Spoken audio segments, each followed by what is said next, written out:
Let me ask you a question. Are you living the way that you want to? Do you wish and want and desire to live better, to be more full, to feel like you're really living the days of your life instead of feel like you're living these empty days? Well, when we're stuck in depression and anxiety, that can be really, really difficult. And we feel sometimes that a day was the waste. It was a waste of a day, a waste of an afternoon. Good news, that's not true. And we're going to see in this class that I'm going to present to you, and I hope I will give it over with God's help in a way that's useful to you. And in our channel here, we try to focus a little bit on how do we take these beautiful Torah ideas, these beautiful spiritual concepts, and apply them to the world of emotional challenge. So that's my calling. So let's do it. Rabbi Balafia Shlita shared with us a quote that he grabbed off the internet and adjusted. He said, "The growth begins when you weed out the I wish and plant the I wills." Yeah, we could spend a lot of time wishing, and instead we need to find a sense of determination. Sometimes it takes a long time till we get fully determined. My office manager and I once were analyzing, we both like to grow. What are the sources of motivation? You have like this. You have motivation. You really start at the top. We have inspiration. We have motivation. We have really, determination, desperation, irritation. That's really 5, but you could choose 4 that you like from within there. And life can bring us to that place. But when we get that, sometimes we can grab onto it and get the I will right out of it. And we need that determination. And I'm hoping that some of these words will help us get a little bit inspired to determine to find something good in every day. The Maharaj tells us that every single day has a beauty and a blessing in it. The main thing is to search for it. And sometimes it takes a whole day. But when we do that and we find something of value, this day was just turned into a day. Otherwise, is it a day at all? Is it a day? So let's jump into these Torah ideas. Now, Rabbi Balafia shared with us a beautiful story. He said that the Chofetz Chaim, the holy rabbi from about 120 years ago, it was known that he would go up into his attic and they would hear a lot of noise. And first, they found out that he was celebrating. And then he found out he was very upset, making lots of negative noises. They said, "What are you doing?" He said, "Well, at first, I see a lot of angels." And he had written a lot of books and said, "Oh, wow, the Chofetz Chaim, he wrote the Mishnah Berurah, he wrote the Bir Halacha, he wrote all of these books. And I see angels and angels and angels. And then I see these dark ones. And these are all the mistakes that I made. And I feel broken by it. Now I'm crying." So he was doing real repentance, real tshuva. Now, that could break down a lot of us. How do we know? Well, really, what's the difference between sometimes we can't handle in this generation with breaking ourselves with all of our negative choices that we're making. We have to build ourselves up for the most part because we become fragile as a people. If we're already cast iron, if you're already really strong like a cast iron pot, then you can bang yourself like the Chofetz Chaim, be able to build yourself up. But, if not, we really need to build ourselves up. And how do we do that? We need to find the good points in ourselves, and we need to enjoy who we are and feel the real love that God has for us. We know that in the Sichos Aran, Rabbi Balafia reminded us of this in the book by Rabbi Nachman. He says that you should know that the love that God has for an evildoer, a rasha,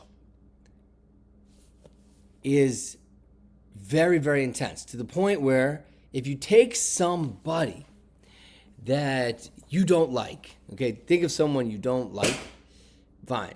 Now, God has love for them. Next, now think of somebody now who you really think the world of.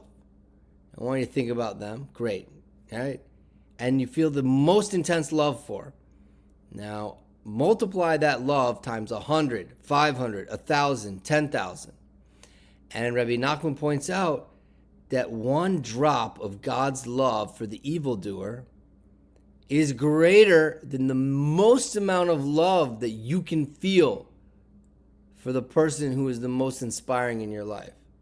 All the more so for us. So even for an evildoer, or we're hopefully better than an evildoer, the amount of love he has for us. So we can begin to try to internalize that concept.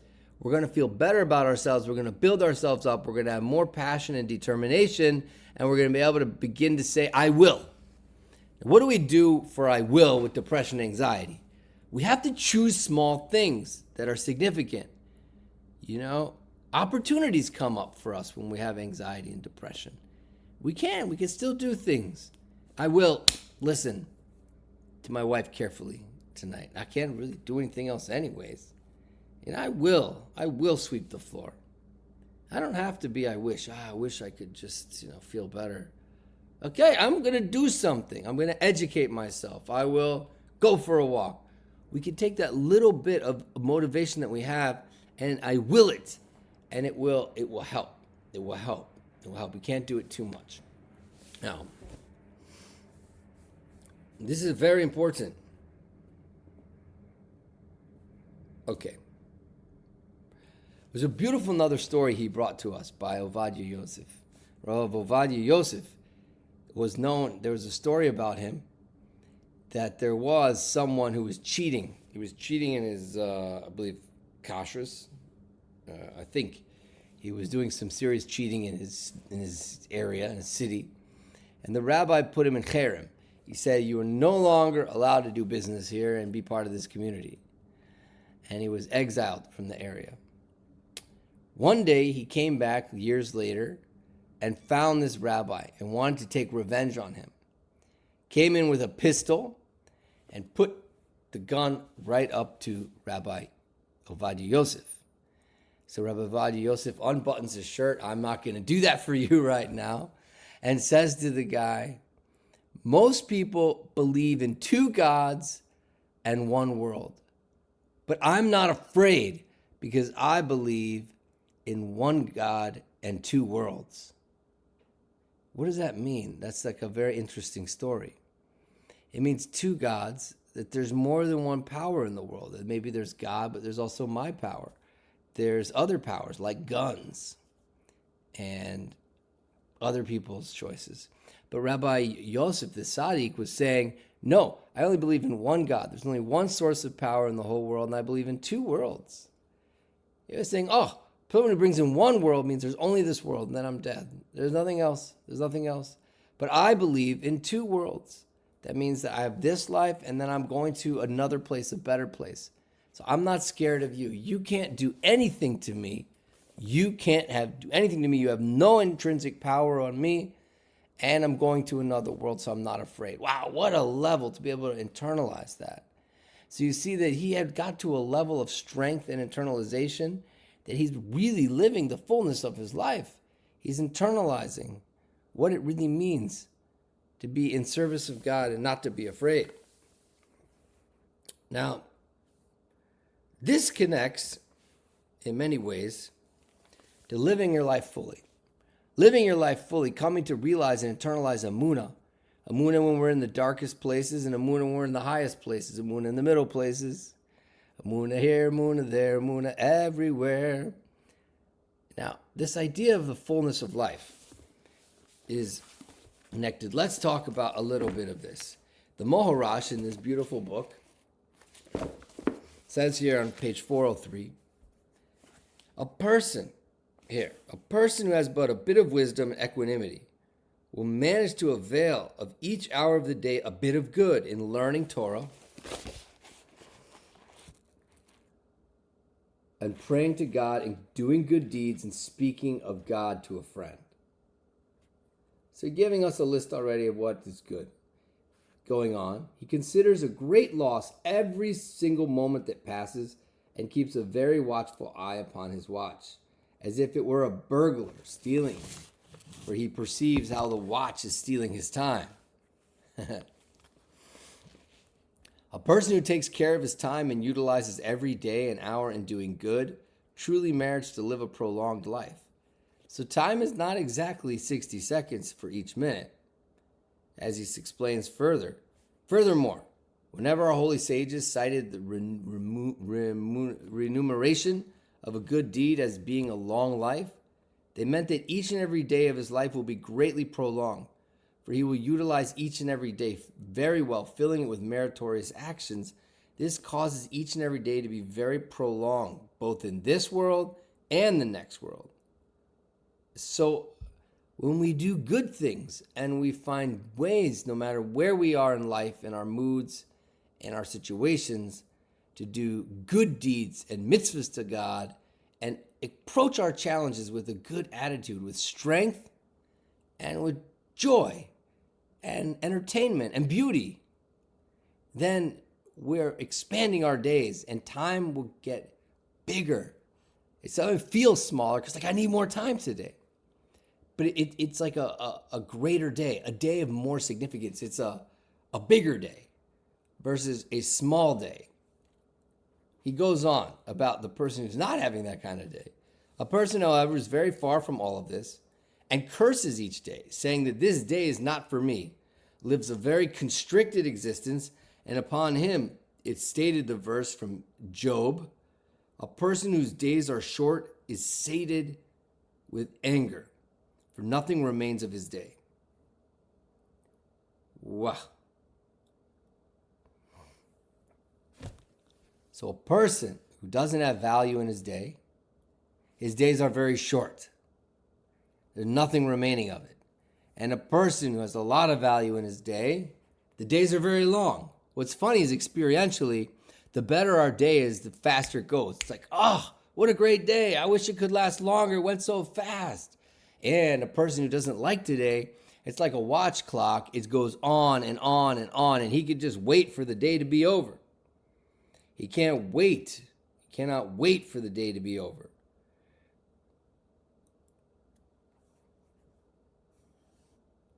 He says there on the other page, right? He sees his problems have not ceased. He hopes night to arrive.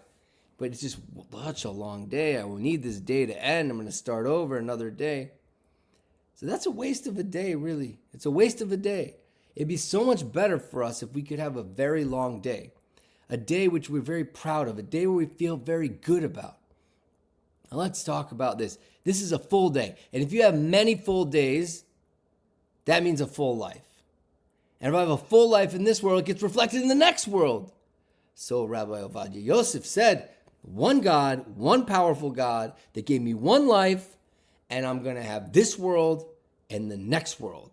And I need to have this life to be a full day and every day to be full, every day to be full. And how am I going to get that? By replacing the I wishes with the I wills.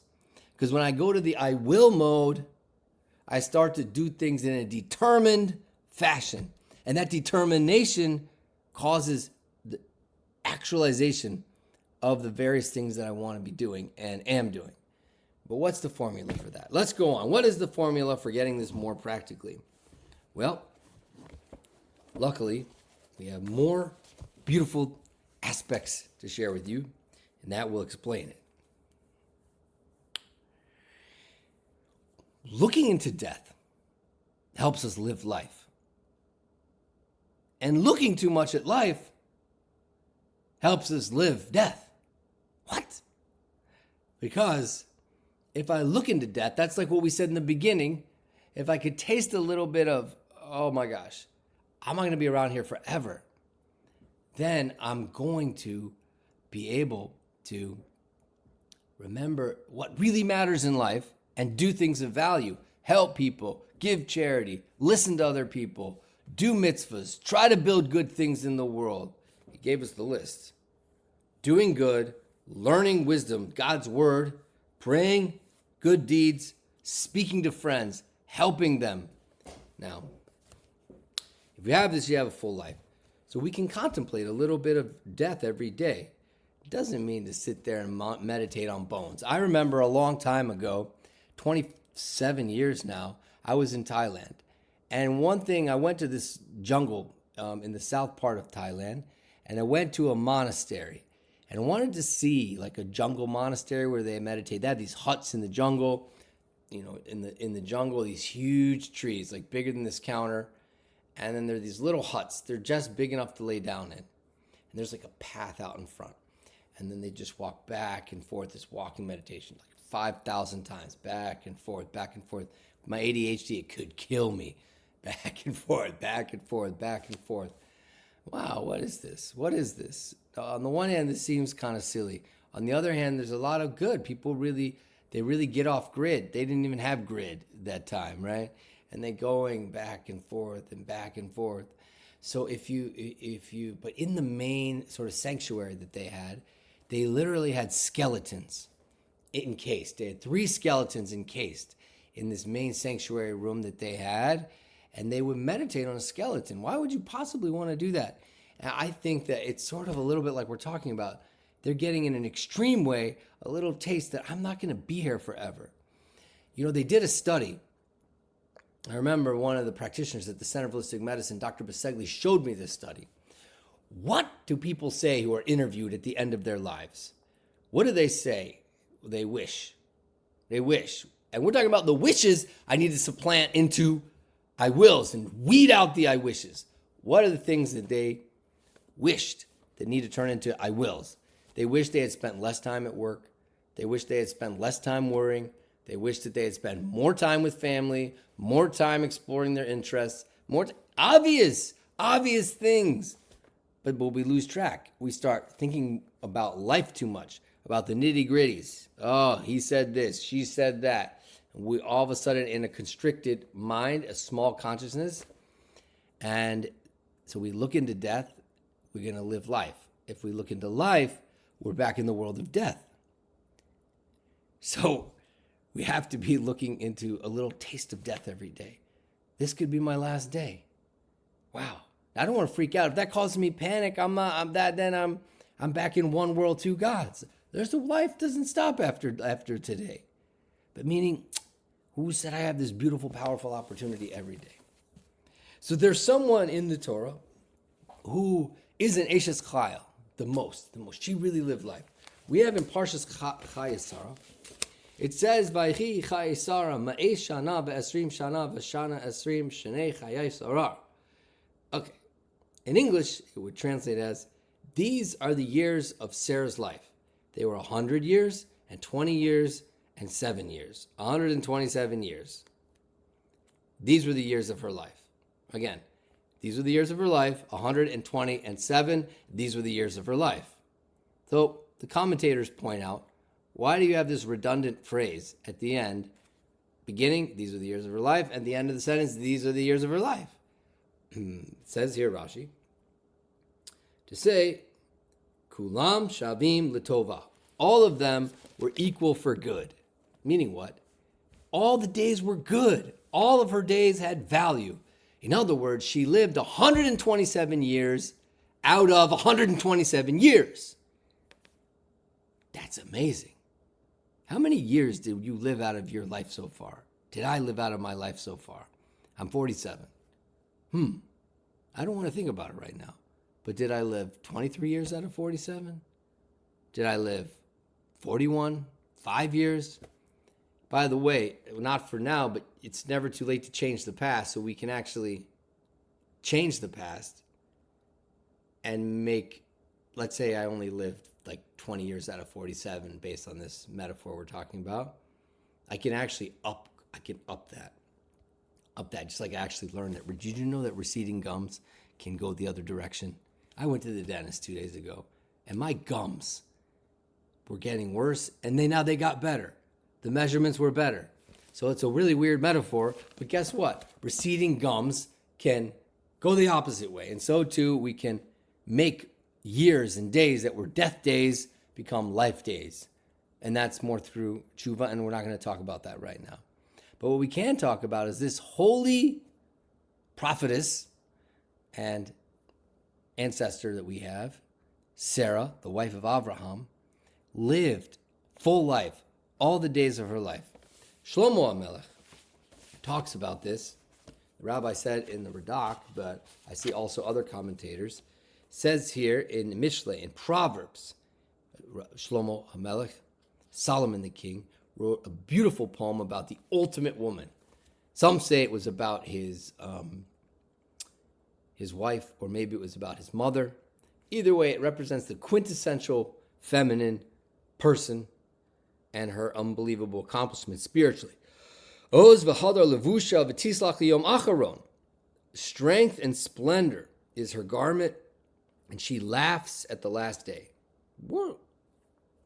Strength and splendor are her garment, and she laughs at the last day. Check out this Ohel Yaakov. He says like this: Amora midivrei tzadikim toamim tam mita b'chol yom. It was taught about in the words. It was taught in our words. Our teaching is as follows: that tzadikim, righteous sages, they taste the taste of death every day. Just like our rabbis taught us, ki haru b'mamar haklali, chayit sar techiyah. A person should taste a little bit of suffering every day. But it doesn't mean suffering. It means, like we're going to say here, difficulty. A person should challenge themselves to grow every day. Imkein, that when they leave this world, they're going to laugh at the last day. Just like we're saying here in this verse, she laughed at the last day. What do you mean she laughed at the last day? Because at the end of her life, she realized like this, just like Sarah in our verse in the Torah, she's going to laugh, like joyously, like rejoice. Wow, I ended my life and this was an amazing life. Yes, and I'm going on to a good place. Because why? Because she challenged herself every day to remember this life is fleeting, a passing shadow. But let's go on and hear the end of his commentary. Lo kein Rishayim be'et mutam. Not so the Rishayim. Because, is it not before their death, they're also like dead people. Chein Yafa Amar Kasuv ki lo echpotz b'maves hamet. The verse says elsewhere, I don't desire the death of the dead. I don't desire the death of the dead. Rotzei lomar, what are you talking about? She'er be'edis talku az yihiyu meit. Even when they leave the world, they're already dead. Amar yamut et atzmo ba'od chayai chayei chayitam.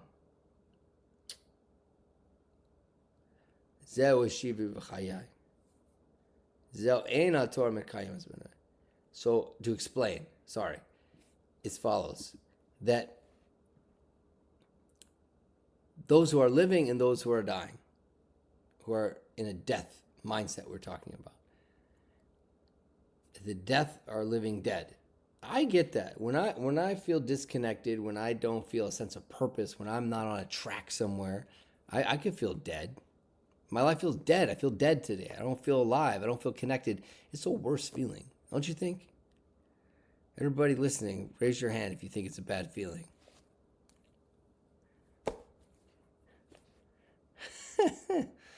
So, it's saying like this: if we look into death every day, we're going to live.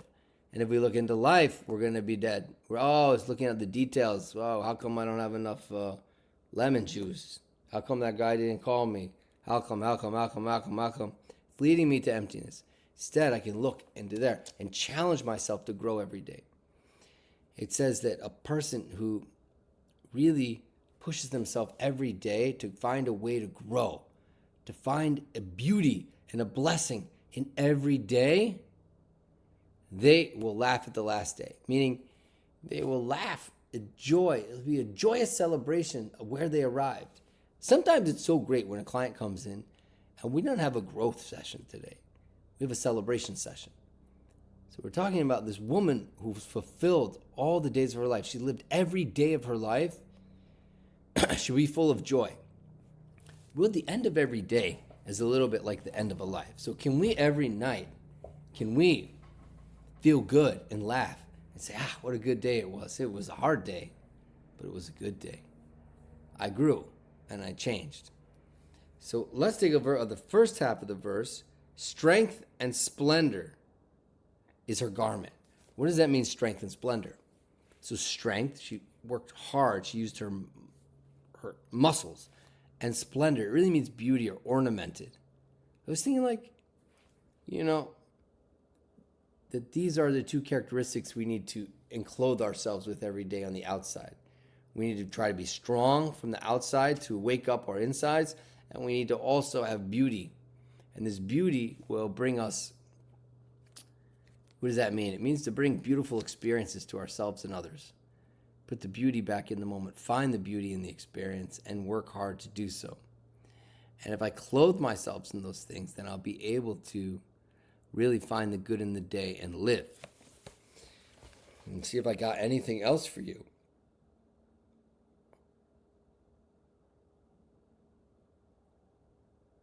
So, basically like this. We went over a bunch of things. And our main goal is to uproot the I wishes and to put the I wills. And when I put the I wills in from a sense of determination, and how do I do that? I can remember, and I'm not going to be here forever, I can take a sneaky little peek into death. How so? I can ask myself the question, like I brought up in the beginning, what do I wish that I would have done today when I look back in 5 years? That's a great question. What do I wish that what will people be saying about me by my funeral? And if that's too depressing, just like what will I wish someone said about me at the end of the month if they saw my whole life and I maximized my opportunities here and I really lived? And how can I do that? Just look into death a little bit and I will have life. If I look into life, I will end up having too much death. And then the living dead are really upset when they get to the end of their lives, in the last stage of their life, because they feel like, oh my gosh, what horrible. So too when we have the end of a day that's a wasted day. So we need to try our best, even through struggle, to find the blessing and the beauty in every day. And then we'll, both in the present and in the future and retroactively, be able to fill our days with beauty and significance. And we'll feel that today is a day, today needs to be a day, today has the opportunity to be very great. I hope these words were helpful. And if they're not, let me know what would be helpful to you. And next time we'll make something more helpful, catered to your needs as well.